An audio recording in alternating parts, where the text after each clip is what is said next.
aqui a nossa aula. Comecei a botar para gravar agora. O João apareceu a mais, né? Depois eu vou colocar aqui uma presença para o João, que o João não estava na primeira aula, mas ele apareceu agora na segunda. E assim, vamos começar a falar agora do capítulo do módulo 12, certo? Trabalhamos o 10, o 11 e o 12. Esse é o último módulo do nosso T1, tá? A gente não vai ver todo esse módulo, mas vai ver até o capítulo 1, pelo menos nós vamos fechar completamente, que fala sobre a transmissão do calor, tudo bem? O calor é uma energia térmica que é transmitida de um meio de maior temperatura para um meio de menor temperatura. Só que entre esses dois meios, entre esses dois corpos a diferentes temperaturas, há um meio. E esse meio transmite o calor. Esse meio que transmite, ele pode ser um meio sólido, ele pode ser um meio líquido, ele pode ser um meio gasoso, ele pode não ter matéria. E aí a gente vai ver como é que funciona isso na prática aí, tudo bem? Então, sabemos que o calor é uma energia que vai fluir do corpo mais quente para o corpo mais frio. E aí eu tenho esses três processos de condução aqui, de propagação do calor. A condução, a convecção e a irradiação, ok? Essa irradiação, ela também pode ser chamada de radiação.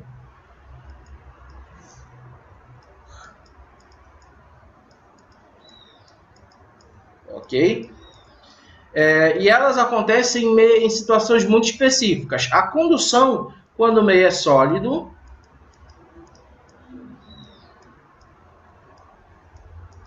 A convecção, quando é líquido ou gasoso.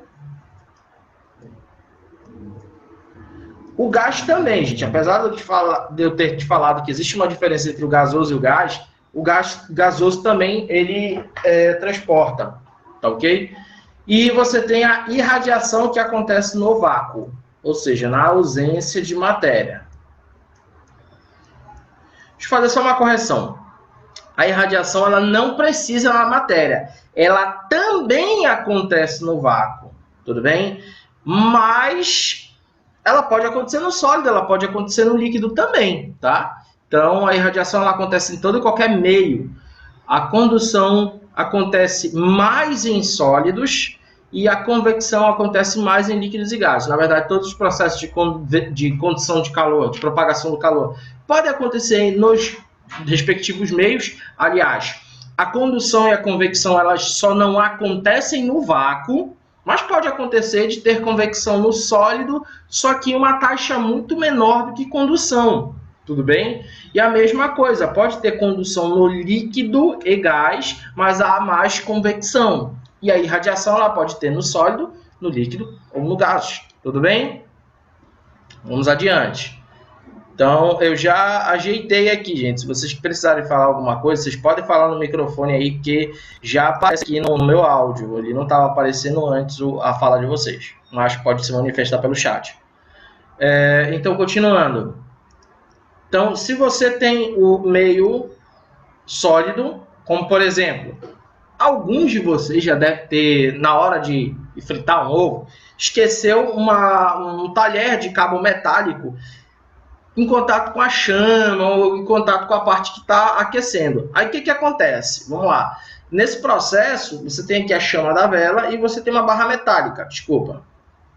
E você tem uma barra metálica. Esse calor, ele flui molécula a molécula, desde o contato com a chama, que é a fonte de calor, até a outra extremidade. Ou seja, esse calor, ele tem um fluxo.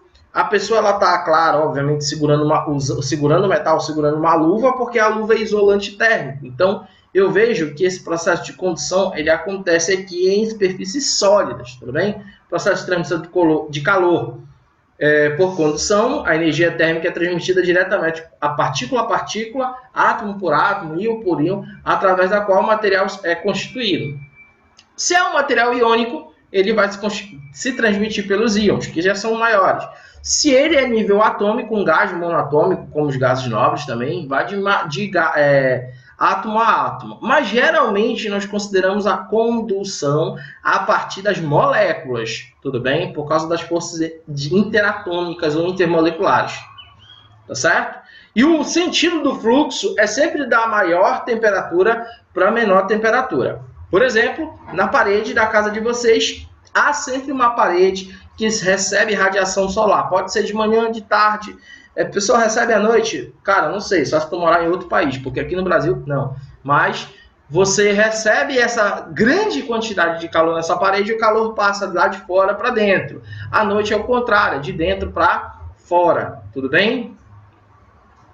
E aí você tem essa classificação de bons condutores e maus condutores. O que seria um bom condutor ou mau isolante? Seriam metais, de forma geral. Esse metal ele tem mais liberdade para vibrar, ele tem mais liberdade para transmitir esse calor. Tudo bem? Então, metais muito comuns de condução de calor são o cobre, o alumínio, o ferro. Agora, deixa eu falar um detalhe. O cobre e o alumínio. Tudo bem? Esses dois metais eles são utilizados, por exemplo, em latinhas de refrigerante, usa alumínio, e cerveja utiliza cobre, ok? É uma superfície mais diferenciada. Esses dois metais, por que eles são usados nas latinhas? Para haver uma maior retirada de calor do líquido, tá certo? Tanto o cobre quanto o alumínio.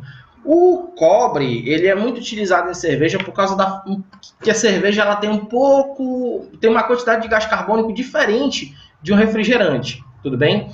E aí o que acontece? Só que quando você tem a latinha que ela esfria com uma certa facilidade, ela também esquenta com grande facilidade. Então a pessoa quando ela vai tomar um refrigerante, ela não fica o tempo inteiro ali segurando no refrigerante, porque ela está trocando calor, a mão dela está com 36 graus Celsius, passando calor para dentro da latinha. Isso não é bacana, tudo bem? Se ele for segurar a lata, segura por cima, tudo bem?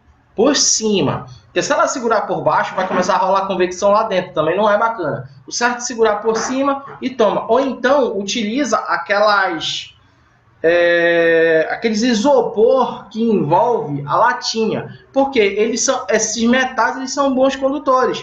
Vai esfriar, vai tirar o calor? Sim, mas também vai aquecer muito facilmente, tá certo? Os maus condutores, que são bons isolantes, nós temos o vácuo como um bom isolante. Você tem o ar, é um isolante térmico, o ar seco, madeira, vidro, isopor, plástico. O gelo, gente, olha, o gelo ele entra no rol dos isolantes. Tanto é que o esquimó, ele constrói a casa dele com gelo. O gelo é mais isolante que madeira, por incrível que pareça. Quando eu coloco o gelo dentro da bebida, a função, embora nós tenhamos resolvido uma questão anterior, onde o meu objetivo era resfriar, o gelo ele é mais eficiente na hora de conservar, tudo bem? Pessoal, eu estava ali brincando, sem querer eu cortei o dedo. Por que eu tenho que colocar meu dedo cortado, amputado, num gelo? Para que se conserve a mínima perda de energia. Aquela energia do dedo, que ainda está mantendo viva as células, ela se mantém ali. Ela não sai na forma de calor, tudo bem? Então, é por isso que é recomendado o gelo, tudo bem?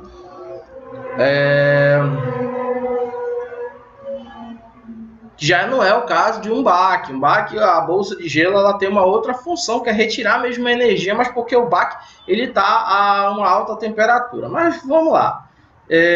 Então, esses são os maus... Vou voltar aqui. Então, esses são conhecidos como os bons e os péssimos condutores. Tudo bem? Você, quando vai se esquentar, certo? Você utiliza um agasalho. O agasalho geralmente ele é feito de lã. Por quê? Porque ele é um péssimo condutor. Ele não deixa o calor sair.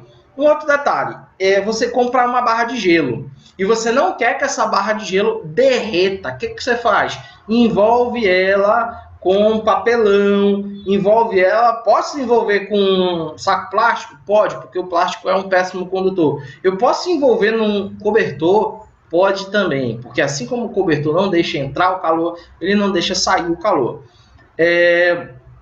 Existem algumas roupas, pessoal que anda no deserto, os beduínos, eles utilizam roupas grossas. Eles, apesar de ser muito quente, eles utilizam roupas grossas porque a temperatura de fora é muito alta. Então, para não entrar esse calor, eles acabam se protegendo do mesmo jeito que a pessoa, quando está lá no Círculo Ártico, se protege. Com o quê? Roupas grossas, tá? Aqui não está, mas em um outro momento eu vou trabalhar a lei de Fourier com vocês, que trabalha justamente o fluxo de calor por meios sólidos. Por enquanto, só estou apresentando quais são os mecanismos de propagação do calor. O segundo mecanismo é a convecção. A convecção é muito fácil de ser vista quando você tem uma panela esquentando. O que vai acontecer? Você tem aqui a fonte de calor, que vai dar energia a essas moléculas, que vão ganhar energia cinética e precisam perder essa energia cinética transformando ela em potencial. Ou seja, ela sobe.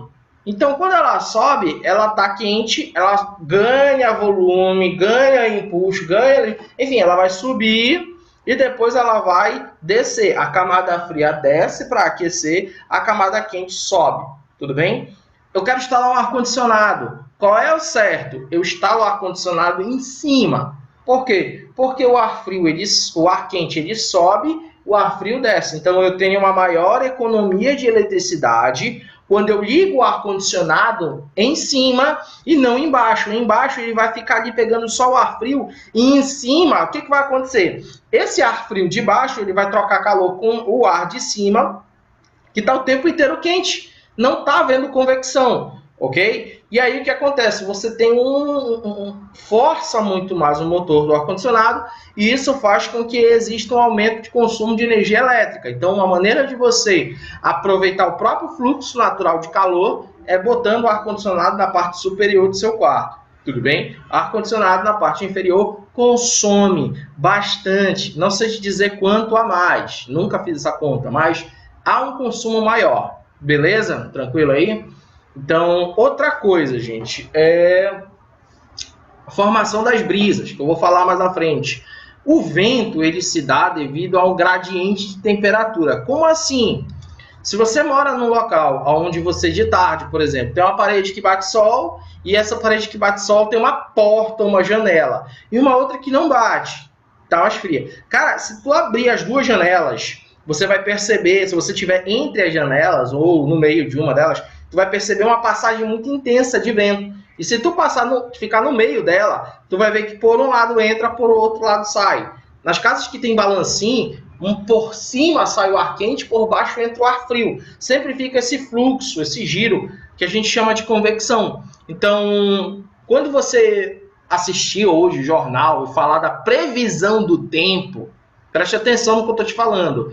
Quando falar da previsão do tempo, verifiquem lá que eles falam sobre os fluxos de convecção. A história do El Niño, que é o aquecimento da água de um oceano, Laninha, que é o aquecimento da água do outro oceano. Quando aquece lá, o ar sobe, depois vem a frente fria. Então, tudo isso daí, existem aplicações desse princípio de propagação do calor. No caso da Terra, quais são as duas fontes de calor?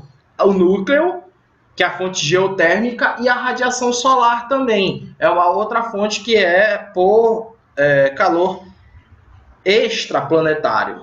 Tudo bem?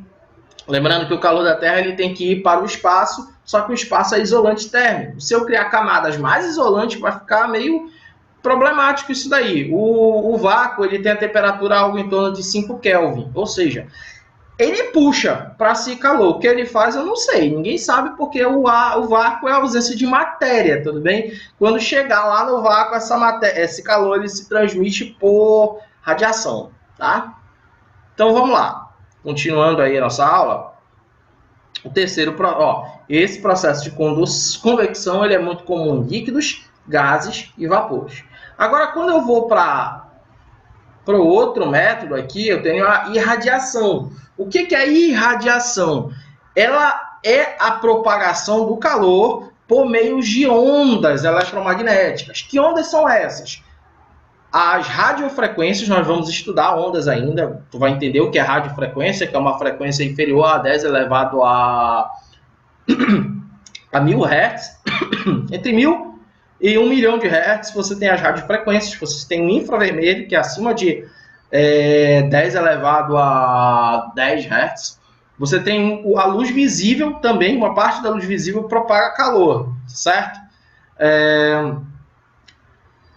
A luz ultravioleta, ela propaga muito pouco calor, tudo bem? Mas propaga calor. Quem propaga mais calor é o infravermelho, tudo bem? De todas as ondas, quem mais tem calor a propagar é o infravermelho, tá certo? Então, essas ondas, elas transmitem a energia e aí ela se dá por irradiação. Então, quando tem essa galera aqui ao redor do fogo, tudo bem? Se você botar a mão, você sente o calor entrando na sua mão e ele entra a partir da irradiação. Agora vamos entender uma coisa.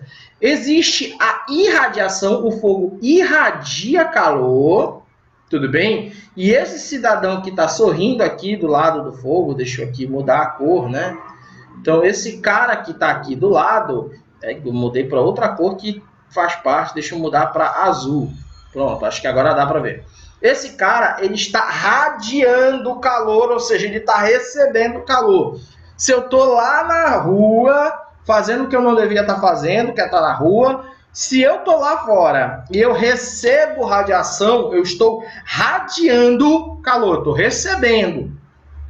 Agora, se é o sol está saindo o calor dele, ele está irradiando, ou seja, as fontes térmicas irradiam, os corpos de menor temperatura recebem, eles radiam, ok? Então esses são os 3 processos de propagação do calor que são mais comuns, tudo bem? Tranquilo aí, gente? Então nesse processo de propagação, olha só o que acontece. O corpo ele tem um limite para receber calor. Uma parte do calor que ele recebe por irradiação ele entra e outra parte é refletido, tudo bem? Isso também, a cor do corpo influencia. Corpo negro, uma camisa preta, alguma coisa do tipo, ele recebe mais de 90% de toda a energia se transforma em energia térmica, transmitido, tudo bem? Tanto para dentro quanto para fora também, gente. Então, por exemplo, o beduíno, de novo eu falo deles, ele utiliza a roupa preta para retirar o calor de dentro dele, certo? Então, dentro tem ar, às vezes, então forma uma espécie de ar-condicionado natural. Mas se você está de camisa preta lá fora, vai esquentar mais. Por quê? Porque esse calor, 90% dele é absorvido e 10% é refletido. Tudo bem? Então, existe uma parte do calor que é refletido, outra parte que é absorvido. E existe alguns corpos que transmitem calor. Tudo bem? Que não só isolam, mas transmitem. E essa transmissão é que ela é perceptível através da chamada lei de Fourier. Tá? Devemos ressaltar ainda que as superfícies escuras absorvem a maior parte do calor radiante e as superfícies claras, como superfícies lisas, polidas, espelhadas, refletem a maior parte do calor radiante do que as superfícies foscas. Vamos entender algo que acontece na casa de vocês. Vocês têm um papel alumínio e esse papel alumínio geralmente vocês utilizam, o pai de vocês ou vocês, né, quem tem o sangue de Masterchef, utiliza para cozinhar alguma coisa. O papel alumínio existe um lado que é muito brilhoso e um lado fosco. Geralmente o lado fosco está para dentro. Que lado eu devo colocar em contato com o alimento? Na hora que você vai cozinhar, você tem um recipiente refratário. Você vai entender o que é refratário quando falarmos de ondas. Ele transmite calor para dentro. E eu não tenho que deixar o calor sair por cima. Então, o que eu faço? Eu vedo a parte superior com a parte brilhosa do papel alumínio para dentro. Ou seja, em contato com o alumínio, com contato com o alimento. De forma que quando o calor vier de baixo, vocês não tem fogão que tem a chama em cima nem atrás. É embaixo. Então, quando o calor vier de baixo, a parte superior do refratário vai refletir. Tudo bem? Pessoal, eu posso colocar papel alumínio no micro-ondas? Não faz isso. O micro-ondas é outra coisa. Tira o papel alumínio. Eu envolvi com papel alumínio e vou colocar no micro-ondas. Retira o papel alumínio do micro-ondas. Em ondas eu vou explicar como funciona o micro-ondas. Mas no forno, coloque o papel alumínio, mas coloque com a parte brilhosa para dentro do alimento. Ok? Alguém tem alguma pergunta a fazer? Tá todo mundo compreendendo? Se tá, coloca um Szinho aí no chat, só para ver que vocês estão aí e estão compreendendo. Beleza, Rafael, João, Matheus, beleza. Então, deu para compreender esse processo de propagação. O que o vestibular espera de vocês? Que vocês identifiquem o processo de propagação do calor, ok? Deixa eu pegar um bagulho bem aqui, ó. Isso aqui todo mundo conhece, vocês têm na casa de vocês, tá vazando. É uma garrafa térmica, ok? Isso recebe o nome de vaso de Dewar. Como é que funciona isso? Aqui dentro existe uma ampola de vidro, certo? Aqui dá para ver que é espelhado. Essa ampola de vidro é para deter a irradiação, tudo bem? Ou seja, o calor que tenta sair daqui de dentro por irradiação, ele é refletido a maior parte e fica aqui dentro. Aí o que acontece? Só que o líquido café está em contato com o sólido da ampola, tudo bem? Do vidro da ampola. E aí, entre a ampola e a parte de fora do plástico, vai existir o quê? Uma camada de gás. As garrafas mais caras, elas têm vácuo perfeito aqui dentro. Os caras tiram todo o ar daqui de dentro. Essa aqui não, essa aqui é uma garrafa de importado qualquer. E aqui tem ar, tudo bem? Aqui dentro. E vocês viram lá no slide anterior que o ar é um péssimo condutor de calor, mas ele é um bom rotacionador de calor. O ar, o calor se propaga por ele não com condução, mas convecção. Vamos lá. Dentro, a ampola espelhada impede a irradiação, o ar impede a condução, mas como é que se impede a convecção? Para eu ter a convecção, eu tenho que ter um fluxo contínuo e fechado. Para isso serve a tampa. A tampa vai impedir o fluxo de convecção. Ou seja, o único local onde pode se trocar calor é pela tampa. Então, a tampa é o que faz perder esse calor da garrafa. Tudo bem? E aí o café, obviamente, diminui a sua temperatura a partir do calor que sai pela tampa, tá? E aí a gente vai parar por aqui hoje, tá? Vamos dar um tempo nesse princípio de propagação do calor. O que o Enem espera de vocês? Que vocês identifiquem os processos. Basta identificar o meio e vocês vão entender como é que se dá o processo. Na volta das férias eu vou dar a aplicabilidade disso, tudo bem? Lei de Fourier. Nós vamos falar das brisas, principalmente a molecada que empina pipa, sabe que 5 horas rola a geral. Que é isso, a geral? A gente vai explicar, mas só depois das férias, ok? Aproveitem esse tempo para cuidar de vocês e cuidar das pessoas que vocês mais amam, que estão próximas de vocês, tá beleza? Então, encerramos por hoje, voltamos daqui a um mês, beleza? Falou, galera!